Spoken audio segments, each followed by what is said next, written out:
है ना। और खंड आ में हमने देखे थे भौतिक विज्ञान और खंड रसायन विज्ञान। और रसायन विज्ञान में पहला चैप्टर है हमारा कार्बनिक रसायन। और कार्बनिक रसायन में हम बहुत सारे प्रश्न देखेंगे, है ना। बहुत सारे जो रसायन है उनके नाम देखेंगे। और अभी हम बहुविकल्पीय प्रश्न पढ़ रहे हैं जिन्हें बोलते हैं वस्तुनिष्ठ प्रश्न। और इसके पीछे भी अपन ने प्रकाश पढ़े, चुंबक पढ़े, ऊष्मा, और इसके बाद में हमने क्या पढ़े, अपना ऊष्मा के बाद क्या पढ़े थे, इलेक्ट्रिसिटी यानी विद्युत। और विद्युत के बाद हमने पढ़े थे कृषि मौसम विज्ञान। ये पार्ट आपको क्लियर हम कर चुके हैं, ठीक है। इसके बाद में आज हम देखेंगे खंडवा। और खंडवा का जो है पहली इकाई है कार्बनिक रसायन। और कार्बनिक रसायन में हम बहुविकल्पीय प्रश्न देखेंगे। बहुविकल्पीय प्रश्न में हमारे सामने जो है पहला प्रश्न ये है,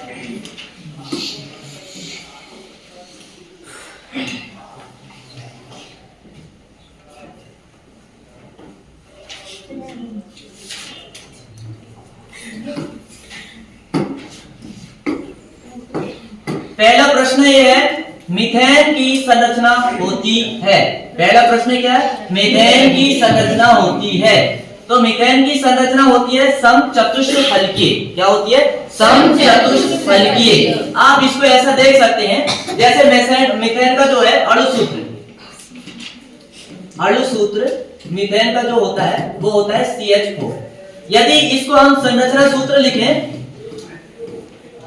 यदि हम इसको संरचना सूत्र लिखें तो वो कुछ इस तरह से बनता है, CH4 यानी कुछ इस तरह से बनता है। और ये आपको संरचना बिल्कुल एकदम क्या दिख रही है, चतुष्फलकीय दिख रही है ना, इसलिए मीथेन की संरचना चतुष्फलकीय होती है। अब इसके बाद में हमारा सेकंड जो प्रश्न है वो क्या है,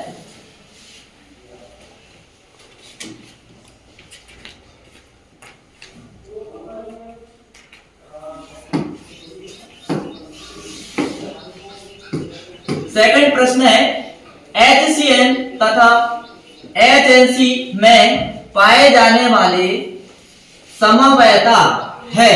कैसी समवायता है, चलावयता। कैसी, चलावयता। यानी इन दोनों में चालनशील की क्रिया होती है। जैव शक्ति का सिद्धांत प्रतिपादित किया था बर्जीलियस ने किया था। किसने किया था, बर्जीलियस। जैविक शक्ति के बारे में सबसे पहले बर्जीलियस ने बताया था। यहाँ नहीं समझ सकते, देखते हैं जैव रसायन हमने देख लिए थे। जैव रसायन का सिद्धांत सबसे पहले प्रतिपादन बर्जीलियस ने किया था।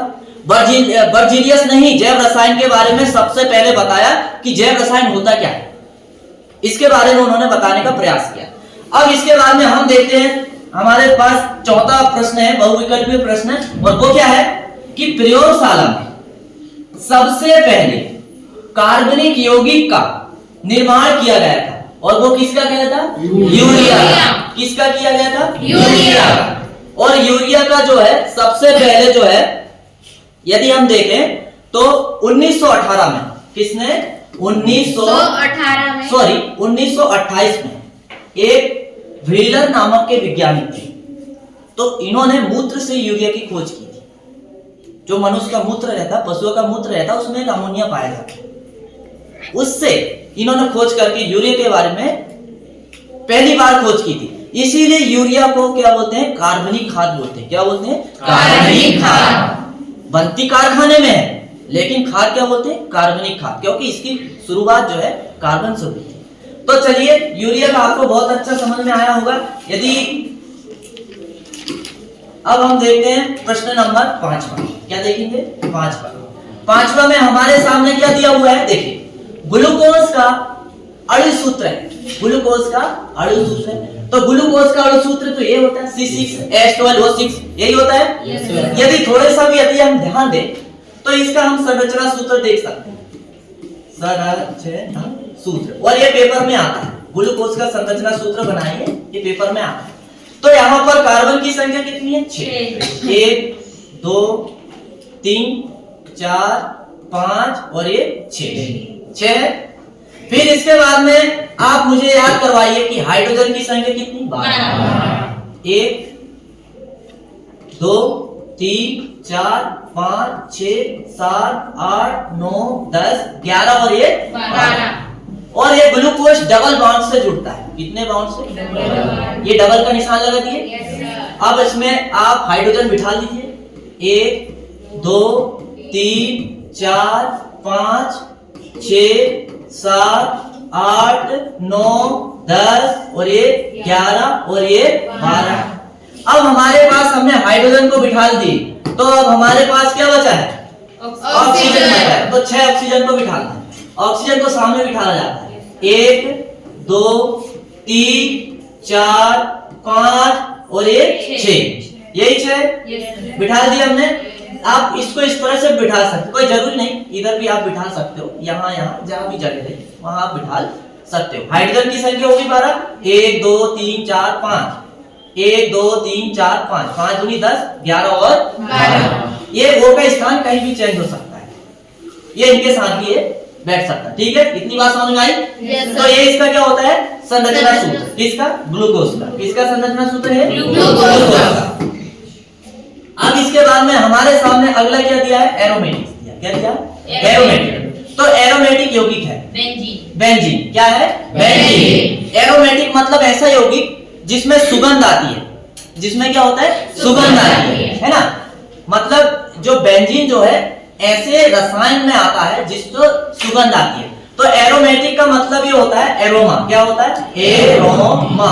एरोमेटिक का मतलब होता है एरोमा, और एरोमा का अर्थ होता है सुगंध। क्या होता है? सुगंध। एरोमा का अर्थ क्या होता है? सुगंध। और इसका हम सूत्र देखें बेंजीन का। इसका बेंजीन का यदि हम सूत्र देखें तो इसका होता है C6 और H6। क्या सूत्र होता है इसका? C6 H6। और ये डबल बॉन्ड से जुड़ा रहता है। यदि आप इसकी कुछ संरचना देखना चाहोगे तो कुछ इस तरह से बनती है इसकी संरचना।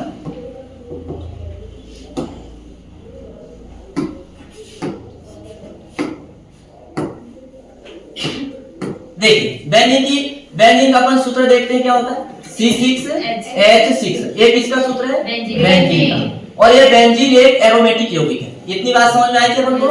हाँ, सबसे पहले लिख लेते हैं बेंजीन। बेंजीन का जो है अणु सूत्र